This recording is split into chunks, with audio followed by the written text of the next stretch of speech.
Bismillahirrahmanirrahim. Assalamualaikum warahmatullahi wabarakatuh. Saudara-saudaraku sebangsa setanah air yang saya cintai, saya banggakan. Tuhan menciptakan bumi, langit, dan seisinya. Di antaranya adalah menjadi pelajaran bagi kita semuanya. Termasuk menciptakan tumbuhan dan binatang.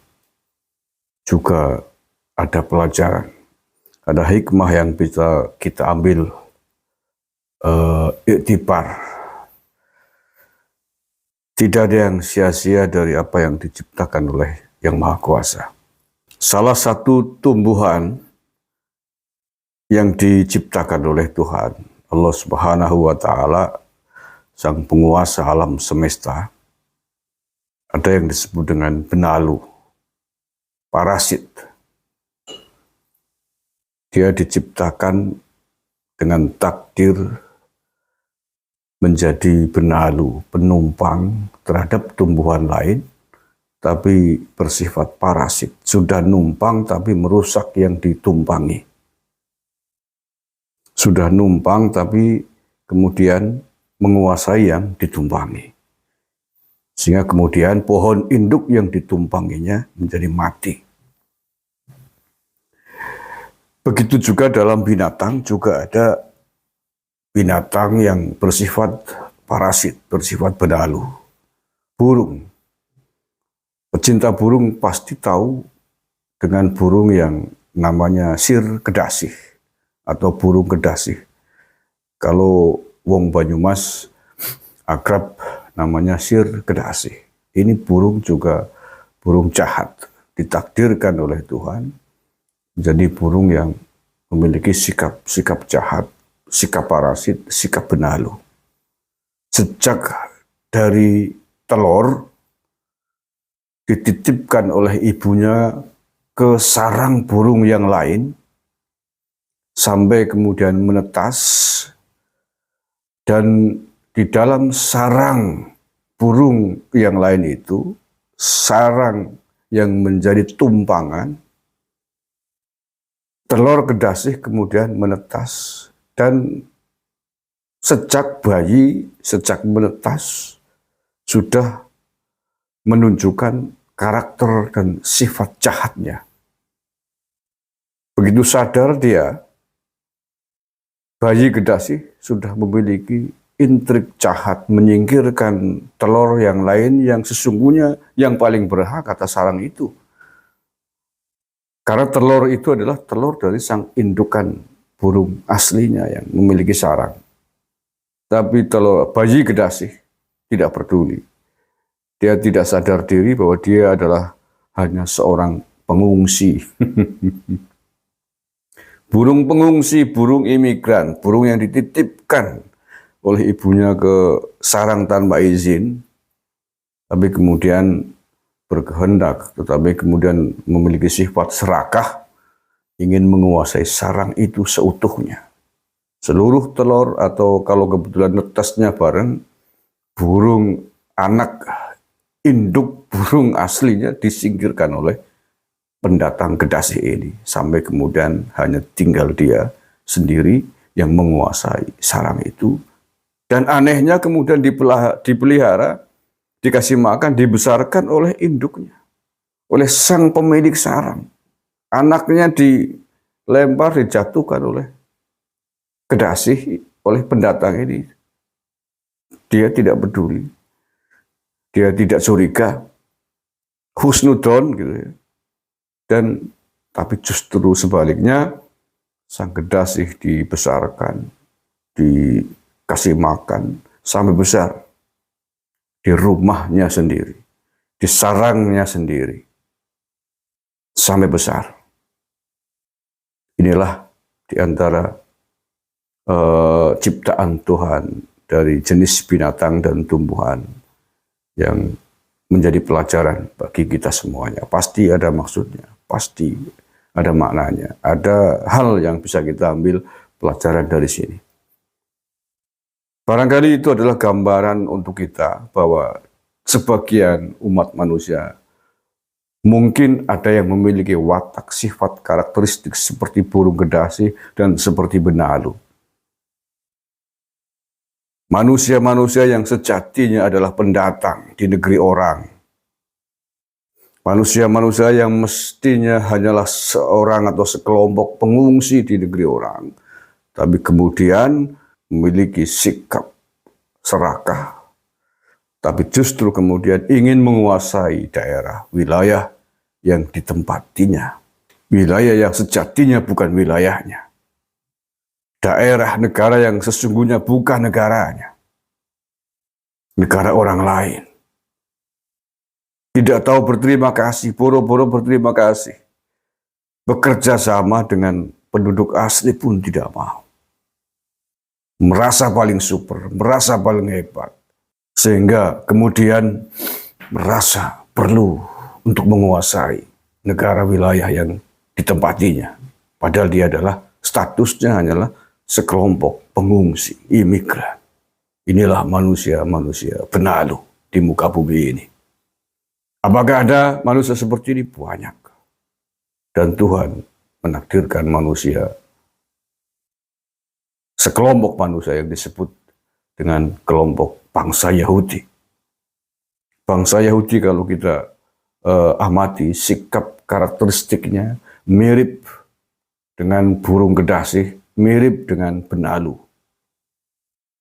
Dia pengungsi, pendatang, tapi kemudian ingin menguasai wilayah yang ia tempati. Dan anehnya, sang pemilik negara, sang pemilik rumah, warga pribumi kemudian membiarkan dan bahkan memuja-muja, memberikan makan, membesarkannya.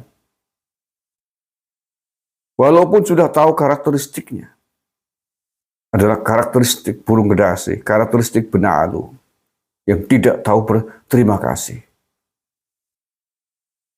Walaupun memang ada, walaupun kemudian pada akhirnya mereka memang ditakdirkan menjadi umat yang harus disingkirkan oleh sejarah karena sikap serakahnya itu. Hampir di setiap negara di mana koloni Yahudi datang menjadi pengungsi, menjadi pendatang, kemudian bersikap arogan, sombong, dan ingin menguasai wilayah negara di mana mereka tempati.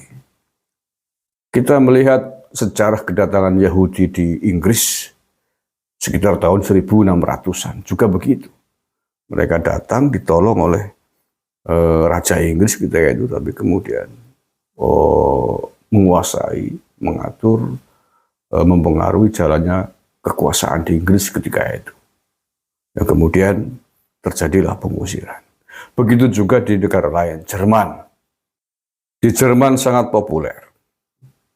Terjadi peristiwa yang disebut dengan Holocaust gitu kan, tahun 1930-an, belum lama ini. Ketika itu Presiden Jerman dari Nazi kan, Adolf Hitler mengusir bahkan membantai besar-besaran warga Yahudi. Diceritakan sampai 6 atau 5 juta warga Yahudi yang dibantai, dibunuh, genosid ya, oleh instruksi Presiden Hitler dari Nazi di Jerman karena tidak tahan, marah melihat sikap-sikap arogansi orang-orang Yahudi yang notabene adalah orang-orang warga pendatang di negaranya, tapi arogan dan ingin menguasai, ingin mengatur. Hitler tidak sabar kemudian mengusirnya, membunuh secara massal bangsa Yahudi dari Jerman. Kemudian yang masih ramai hari ini Israel. Israel itu belum lama juga warga keturunan Yahudi datang ke Israel adalah sisa-sisa dari pembantaian Jerman. Ada sekitar 2 kapal kalau nggak salah yang diungsikan oleh Inggris ke Palestina. Awalnya diterima dengan baik, disambut baik oleh warga Palestina, dikasih makan. Setelah merasa hidup nyaman, merasa enak di situ. Kemudian sama. Nafsu, hasrat, karakteristik asli serakahnya muncul bak burung gedasih. Mereka kemudian mengklaim tanah-tanah di Palestina dan sampai mendeklarasikan diri negara Israel. Dan di Indonesia saya kira juga hampir sama, mirip karakteristik orang-orang bermental, berkarakter burung gedasih. Mereka datang mengungsi ke Indonesia, datang bersama dengan penjajah VOC Belanda ke Indonesia, menjadi pengungsi, menjadi imigran, diterima baik oleh warga pribumi, diterima baik oleh raja-raja dan ulama-ulama Nusantara. Tapi setelah diterima baik, kemudian melunjak, kemudian pola, merusak sejarah, mengklaim punya riwayat nenek moyang dan silsilah dengan raja-raja Nusantara, dengan ulama-ulama Nusantara.